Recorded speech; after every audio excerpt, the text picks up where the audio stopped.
Ads లేకుండా latest episode చూడండి.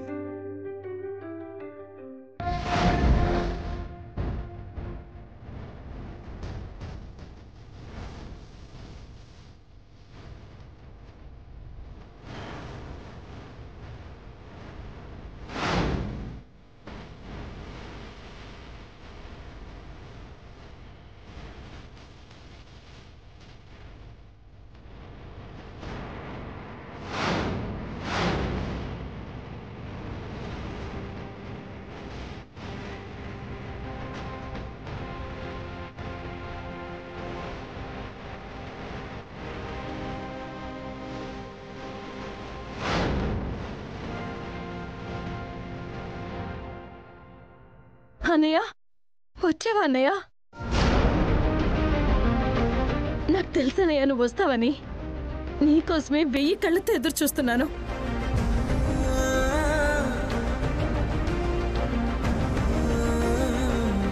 ఏమండి, చూసారా? మా అన్నయ్య రాడు రాడు అన్నారు. నేను ఇప్పుడే చెప్పాను కదా, తన అన్న కూతుర్ల కళ్ళల్లో నీళ్లు చూశాడు అంటే మంచు కొండలా కరిగిపోయి 7 సముద్రాలైనా దాటుకొని వస్తాడు అని. ఇప్పుడైనా అర్థమైందా మా అన్నయ్యకి తన అన్న కూతుర్లంటే ఎంత ప్రేమో?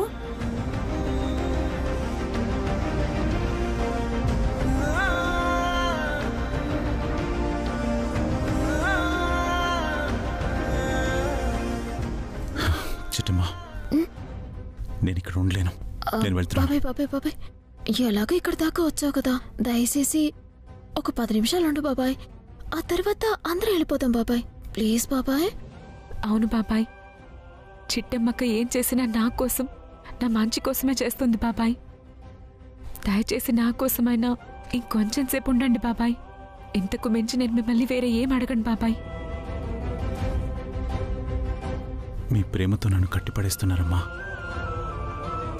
ప్రేమించాల్సిన నా అన్న కూతుర్ని ద్వేషించాల్సి వస్తుంది అంటేనే గత జన్మలో నేనెన్ని పాపాలు చేశానో నాకు అర్థమవుతుంది. ఆ పాపాలకి ప్రాయశ్చిత్తం చేసుకోలేకపోయినా తిరిగి అలాంటి పాపాలు మాత్రం చేయలేనమ్మా. బాబాయ్. హలో వీరనారాయణ,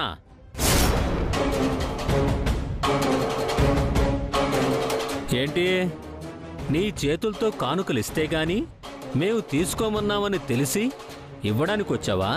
కానుకలేంటి? హే రఘురామ్, మా చిట్టమ్మ కాలికి గాయమైంది. హాస్పిటల్కి తీసుకెళ్ళడానికి వచ్చాం తప్ప నిన్ను పలకరించడానికో నీ మొహం చూసి మురిసిపోవడానికో రాలేదు. మరైతే పౌరుషం లేకుండా మీరిద్దరూ ఇక్కడికెందుకు వచ్చినట్టు? నోరు మీరా పిల్లకాకి. నీ బాబే అనుకున్నాను, నువ్వు కూడా మూర్ఖుల్లాగే తయారయ్యావు. అత్తగారు నోరు ముయ్. నేనత్త అన్న విషయం గుర్తుండుంటే ఇలా గుమ్మలోకి వచ్చిన అత్తయ్య గారిని అడ్డదిడ్డంగా వాగి అమర్యాదగా మాట్లాడుండేవాడివి కాదు. నానమ్మా, ఆవేశపడక నానమ్మా. మావయ్య, నువ్వేదైతే అడిగావో అదే ఇక్కడ జరుగుతుంది. దయచేసి కాసేపు మౌనంగా ఉండండి. ఏంటి చిట్టి, అసలు వీరనారాయణ గారు ఈ ఇంటి దాకా ఎందుకొచ్చారో, ఏ ఉద్దేశంతో వచ్చారో నీకు క్లారిటీ లేకపోవచ్చు, కనీసం ఆయనకైనా క్లారిటీ ఉందా? ఓ నాయనో, కానుకలు ఇప్పించడానికే బాబాయిని పిలిపించానని ఆయనకి తెలిసిందంటే ఇక్కడంతా అల్లు కల్లోలం చేస్తాడు, లేదా కానుకలు ఇవ్వకుండానే వెళ్ళిపోతాడు. ఇప్పుడు ఏటి చెప్పాలి? అమ్మా, నువ్వు కోతి జన్మెత్తాల్సిందానమ్మా, పొరపాటున మనిషి జన్మెత్తావు. హే నోర్మయ్, తింగర మొహం దానా.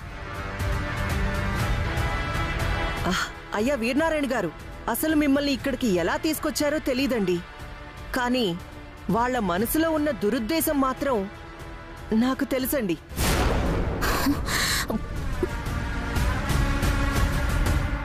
దురుద్దేశమా? ఏంటది? అది తెలియకుండానే ఇక్కడ దాకా వచ్చావా? సర్లే, ఎలాగో వచ్చావుగా, వచ్చిన పని కానివ్వు.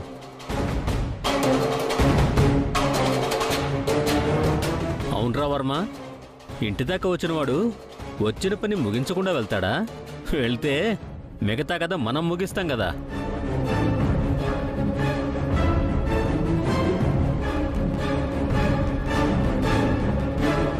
ఏమండి, ఏం చేస్తున్నారు మీరు? గుమ్మం దాకా వచ్చిన అన్నయ్యతో అమ్మతో ఇలాగేనా మీరు చేసేది? దయచేసి వాళ్ళని లోపలికి ఆహ్వానించండి. నోర్మోయ్, పిలవని పేరంటానికి వచ్చింది వాళ్లే. నా ఇంటికి రావడానికి వాళ్ళకి సిగ్గులేదేమో గాని వాళ్ళని ఆహ్వానించడానికి నాకు సిగ్గుంది.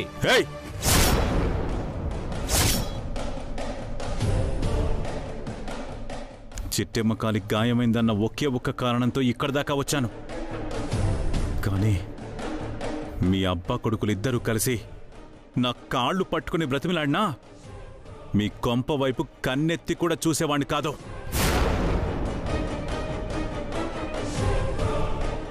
ఏం కూసావు?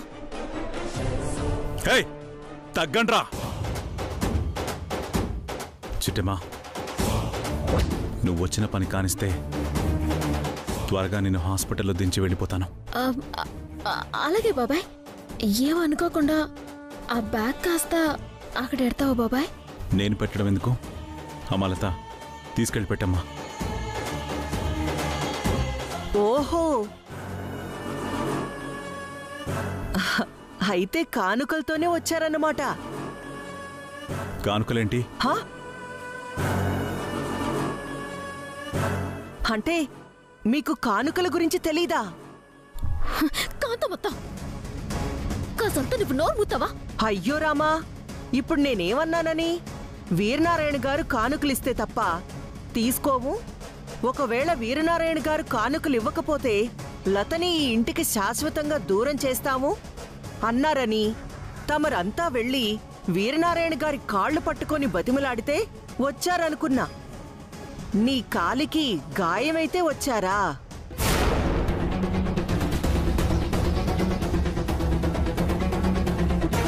ఏంటి కాంతమ్మ నువ్వనేది?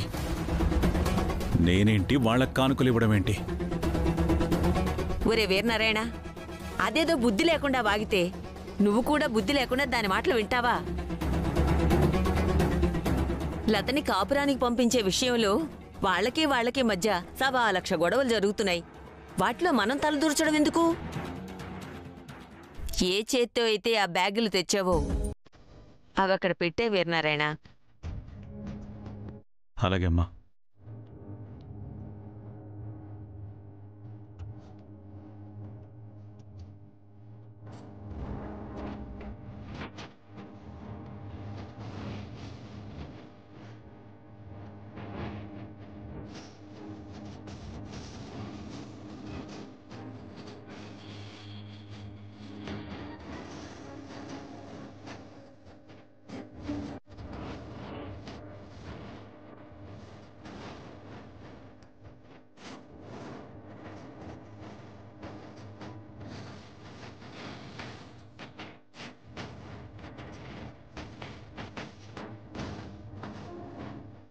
అన్నయ్య,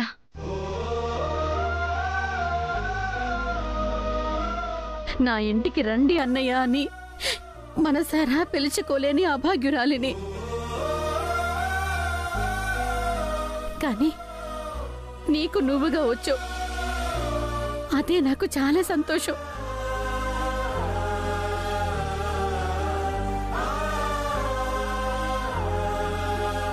ఆనాడు నువ్వు వచ్చిన రోజు నీకు కనీసం నా చేత్తో మంచినీళ్ళైనా ఇవ్వలేని పరిస్థితి.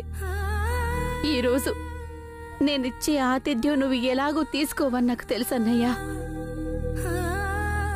కనీసం మంచినీళ్ళైనా తాగి వెళ్ళన్నయ్యా.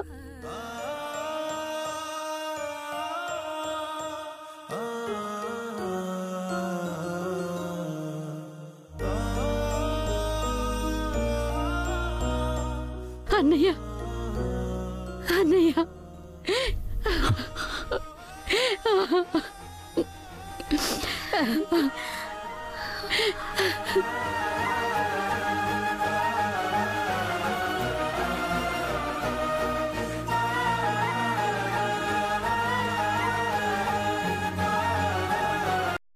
నీ గుండెల్లో అన్నం మీద ఇంత ప్రేమన్న దానివి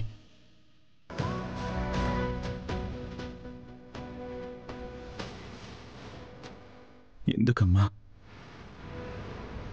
ఆ రోజు గుండెల మీద తన్ని వెళ్ళావు? ఇదే ఏడుపు ఆ రోజు ఏడ్చుంటే ఈరోజు ఈ ఏడుపు ఏడ్చే పరిస్థితి నీకు వచ్చుండేది కాదమ్మా. ఆ పశువులకు చెప్పు ఇకనైనా మారమని.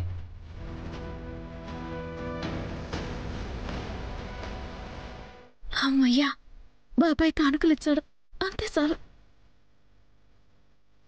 వీరనారాయణ గారు, మీరు పెట్టిన బ్యాగ్లో ఏమున్నాయో, ఆ బ్యాగ్ ఎందుకు ఇక్కడ పెట్టారో మేం కాస్త తెలుసుకోవచ్చా? అత్తా, ఆ బ్యాగు మా బ్యాగు. అందులో ఏమున్నాయో ఇక్కడ వాళ్ళందరికీ తెలుసు. అది ఎవరిచ్చారో కూడా తెలుసు. కావాలని గుచ్చి గుచ్చి పిచ్చి మాటలు మాట్లాడి వచ్చిన వాళ్ళకి పిచ్చికించకు, అర్థమైందా? అయ్యో, నేనిప్పుడు ఏమన్నానని? వీరనారాయణ గారు, మీరా బ్యాగ్ ఇక్కడ పెట్టడం వెనకాల దాగున్న రహస్యమేంటో మీకు తెలుసో లేదో అని అడిగాను, అంతే కదా? ఇందులో రహస్యమే ఉంది.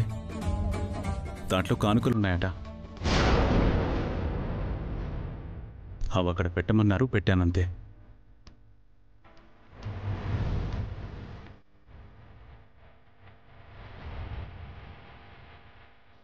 విన్నారు కదా, మీ కోరిక నెరవేరింది కదా, మీ మనసు చల్లబడింది కదా,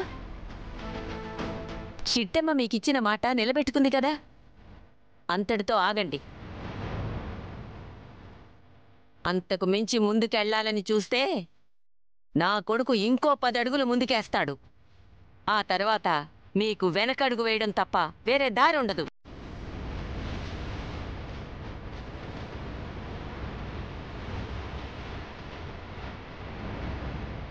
పదరా వీరనారాయణ. చిట్టమ్మా, పదని వెళ్దాం.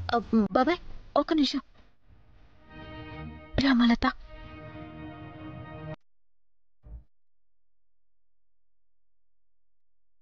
మావయ్య, మీరు కోరుకున్నట్టుగానే బాబాయ్ చేతుల మీదుగానే కానుకలు ఇప్పించాను. దయచేసి ఇంక మా లత జీవితంతో ఆడుకోకండి. దానికి ఏడ్చే ఓపిక గాని మీ మాటల్ని భరించే శక్తి గాని లేవు. దయచేసి నా చెల్లెల్ని ఈ ఇంటి కోడలిగా అంగీకరించి దాన్ని ఆశీర్వదించండి మావయ్య.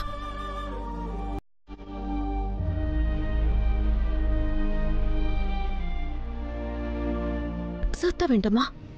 అత్తయ్య మావయ్య కాళ్ళకి నమస్కారం పెట్టి ఆశీర్వాదం తీసుకో. అలాగే అక్క. అత్త, ఎర్రచెట్టు నిలబడండి.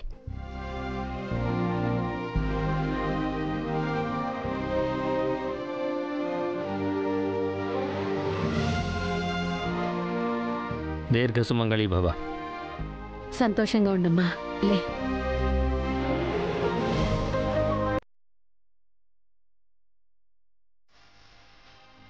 ధర్మ, చిన్నాడు వేళ నీకు కూడా చేతులెత్తి. వదిన, అంత మాటలు ఎందుకులేండి? మాకిచ్చిన మాటలన్నీ మీరు నిలబెట్టుకున్నారు. మీకిచ్చిన మాట మేము నిలబెట్టుకుంటాం. చాలా సంతోషం మరిది, సంతోషం.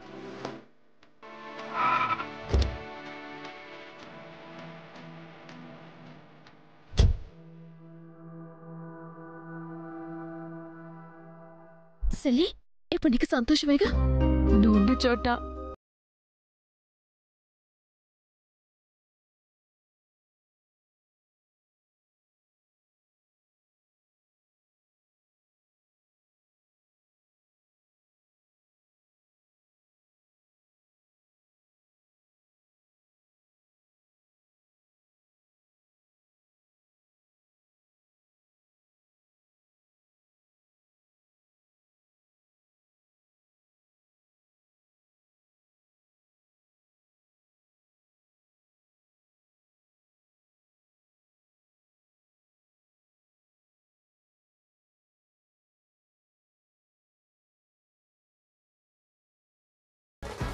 అరేరే, నేను బండి తెచ్చేలోపే మీరందరూ వచ్చేసారా?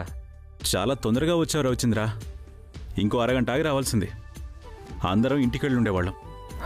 సారీ సార్, మెకానిక్ దొరికేసరికి కాస్త ఆలస్యం అయింది. చిట్టమ్మా, ఎవ్రీథింగ్ ఈజ్ ఓకే? ఓకే బావా. సూపర్. హలో బాబాయ్, బ్రదర్, జరిగినవన్నీ మనసులో పెట్టుకోకుండా ఇక నుంచైనా ప్రశాంతంగా ఉండండి. అందరం కలిసిమెలిసి ఉందాం. సరే అన్నయ్య, నువ్వు చెప్పినట్టే తప్పకుండా కలిసి ఉందాం.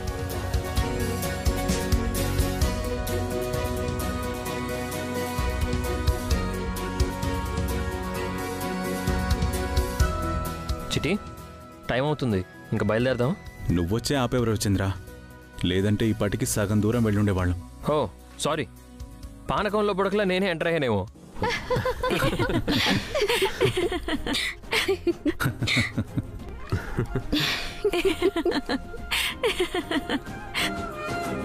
వెళ్దాం పద.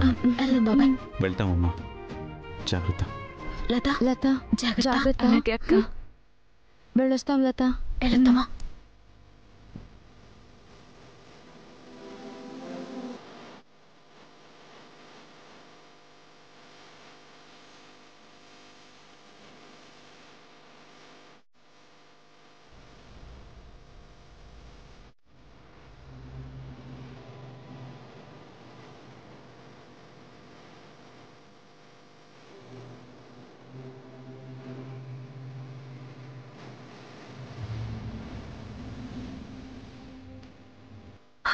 లత, ఏమో అనుకున్నాను. ఫ్యామిలీ మొత్తాన్ని పిచ్చి పులిహార చేసి నిన్ను బాగానే అంటగట్టెళ్లారు. కాంతమ్మ గారు, అంటగట్టి వెళ్ళడానికి నేనేం పరాయి దాన్ని, పనికి మాలిన దాన్నో కాదండి. ఇంటికి కోడల్ని. చూశారుగా, నా పుట్టింటి వాళ్లే స్వయంగా వచ్చి నా అత్తింటి వాళ్ళు అడిగిన కానుకలిచ్చి మరీ వెళ్లారు. కానుకలిచ్చారా? కానుకలు అవి ఒరిజినల్ కానుకలైతే కదా, అవి గిల్టు నగలే. లత, ఏదమ్మా, ఒకసారి మీ పుట్టింటి వాళ్ళు తెచ్చిన కానుకలు చూపించు. ఏ, ఇందులో కానుకలు లేవనుకుంటున్నారా? మీ కళ్ళతో మీరే చూడండి. అలాగే.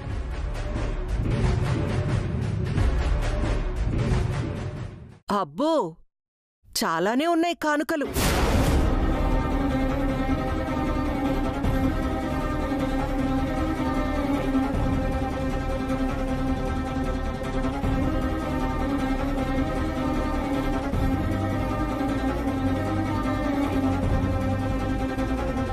ఏంటమ్మా లత, చూడబోతే ఇవన్నీ గిల్టు నగల్లా ఉన్నాయే.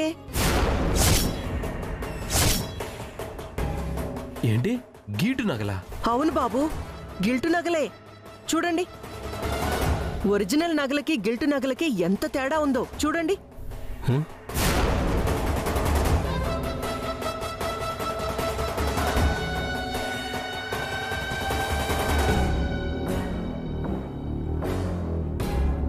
నిజంగానే ఇవి గిల్టు నగలా కాంతమ్మ? ఏమండి, ఈ కాంతమ్మ మాటలు వినకండి. అవి ఒరిజినల్ నగలేనండి. లేదు, కాంతమ్మ ఏది అబద్ధం చెప్పదు. నాకెందుకు అనుమానంగా ఉంది. రే, ముందు బయటికెళ్ళిన వాళ్ళని పిలవరా. అలాగే నాన్న.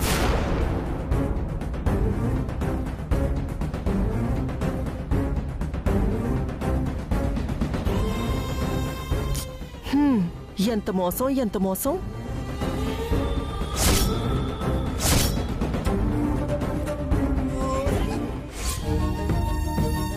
వెళ్తామమ్మా. ఉంటావమ్మా? అలాగే నానమ్మా. చాలా థ్యాంక్స్ బాబాయ్, నేను అడగగానే కాదనకుండా వచ్చినందుకు. నా బిడ్డల్ని గెలిపించడానికి నేనెన్నిసార్లైనా ఓడిపోవడానికి సిద్ధమమ్మా. కాకపోతే ఆ ఓటమి నా శత్రువు ముందు ఎదురవుతున్నందుకే అప్పుడప్పుడు బాధపడుతుంటాను. బాబాయ్, అది నువ్వు చెప్పకపోయినా నాకంతా తెలుసమ్మా. గెలిచానని వాడనుకుంటున్నాడు, కానీ నా అన్న కూతుర్ని గెలిపించాలని నేననుకున్నాను. లత నా శత్రువింటి కోడలే కావచ్చు, కానీ అంతకంటే ముందుగా నా అన్న బిడ్డ.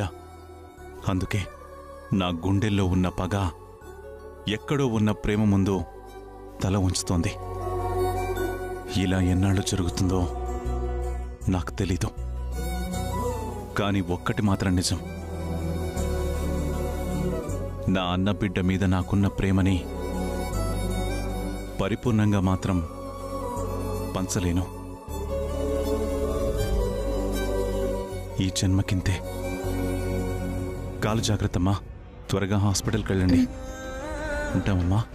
వస్తామమ్మా. పదమ్మా.